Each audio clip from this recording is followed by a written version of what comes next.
بسم اللہ الرحمن الرحیم۔ مسلمانوں کے مقدس ترین مقام خانہ کعبہ روئے زمین پر قائم کیے جانے والا پہلا خانہ خدا تھا۔ اس کے ابواب یعنی دروازوں کی تاریخ بھی ہزاروں سال پرانی ہے۔ کعبۃ اللہ کو جب رب العالمین کے حکم پر حضرت ابراہیم خلیل اللہ علیہ السلام نے اپنے صاحبزادے حضرت اسماعیل ذبیح اللہ کے ساتھ مل کر مکہ مکرمہ کی پاک سرزمین پر بنایا تو اس وقت نہ اس کی چھت تھی نہ اس کا کوئی دروازہ تھا۔ گزشتہ 5000 سال کی دستیاب تاریخ کے مطابق خانہ کعبہ کے اب تک 6 بار دروازے تبدیل کیے جا چکے ہیں۔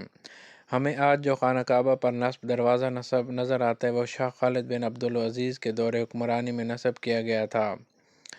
ابواب کعبہ زمین پر موجود کسی عمارت کے سب سے پرانے دروازے ہیں۔ خانہ کعبہ کے پرانے دروازے آج بھی سعودی عرب کے مقامی قومی ثقافتی ورثے میں محفوظ ہیں اور سعودی عرب کی شاندار تاریخ، ثقافت اور تہذیب کی علامت سمجھے جاتے ہیں۔ آج بھی خانہ کعبہ کے ان دیرینہ دروازوں کا دنیا طواف کرتی ہے۔ حال ہی میں ابوظہبی میں لوور میوزیم میں دیگر تاریخی اور نادر نایاب اشیاء کے ساتھ باب کعبہ بھی نمائش کے لیے پیش کیا گیا تھا۔ خانہ کعبہ کا پہلا دروازہ۔ مورخین کے مطابق خانہ کعبہ کا سب سے پہلا دروازہ طبع نامی بادشاہ نے لگایا تھا۔ سیرت ابن ہشام کے مطابق یہ واقعہ اوسط نبوی سے بھی صدیوں پہلے کا ہے۔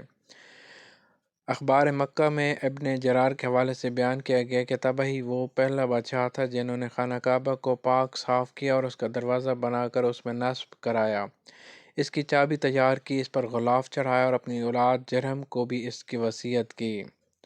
مورخین کے مطابق طبع بادشاہ کا تیار کردہ باب کعبہ لکڑی سے بنایا گیا تھا جو پورے دور جاہلیت میں موجود رہا۔ بعثت نبوی صلی اللہ علیہ وسلم اور عہد اسلامی کے ابتدائی دور میں یہی دروازہ خانہ کعبہ کی زینت بنا رہا، جس کے بعد 64 ہجری میں اسے حضرت عبداللہ بن زبیر کے دور میں تبدیل کیا گیا۔ انہوں نے 11 ہاتھ لمبا باب کعبہ تیار کیا جسے خانہ کعبہ میں نصب کیا گیا۔ تاریخ کے اوراق بتاتے ہیں کہ خانہ خدا میں تیسرا دروازہ حجاج بن یوسف نے لگایا اور عبداللہ بن زبیر کے دور میں نصب کیا گیا۔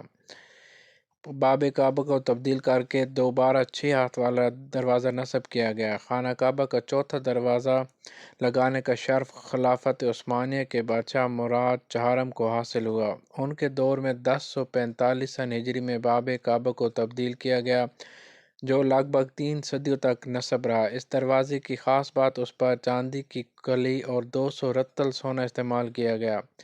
یہ خانہ کعبہ کا پہلا دروازہ تھا جس پر قلعہ کاری کی گئی۔ اس دروازے کے 2 پارٹ تھے جن پر تاریخی فن تعمیر کے نقش و نگار بنائے گئے تھے اور اس کی تیاری میں دھاتی پلیٹوں کا بھی استعمال کیا گیا۔ یہ دروازہ خانہ کعبہ کی مشرقی دیوار پر مسلسل 300 سال سے کچھ زائد عرصے تک حجاج و معتمرین کا استقبال کرتا رہا۔ خانہ کعبہ کا پانچواں دروازہ آل سعودیہ کی حکمرانی قائم ہونے کے بعد سعودی سلطنت کے بانی شاہ عبدالعزیز آل سعود نے 1363 ہجری میں نیا دروازہ تعمیر کرایا اور اس کی تعمیر میں ذاتی دلچسپی لی۔ شاہ عبدالعزیز کے حکم پر خانہ کعبہ کے لیے نیا دروازہ 3 سال کی مسلسل محنت سے تیار کیا گیا۔ اس کی بنیاد فولاد سے بنائی گئی۔ اس 2 پارٹ پر مشتمل لکڑی سے تیار کردہ دروازے پر سونے اور چاندی کی ملمہ کاری کی گئی۔ خانہ کعبہ کا چھٹا دروازہ۔ آج ہمیں بیت اللہ پر نصب جو دروازہ نظر آتا ہے وہ شاہ خالد بن عبدالعزیز کے حکم پر احمد بن ابراہیم بدر نے 1 سال کی مسلسل محنت کے بعد تیار کیا تھا اور اسے 1398 ہجری میں خانہ کعبہ کی زینت بنایا گیا۔ اس کی تیاری میں 280 کلو گرام سونے کے ساتھ ساتھ 10,43,020 ریال خرچ ہوئی ہے۔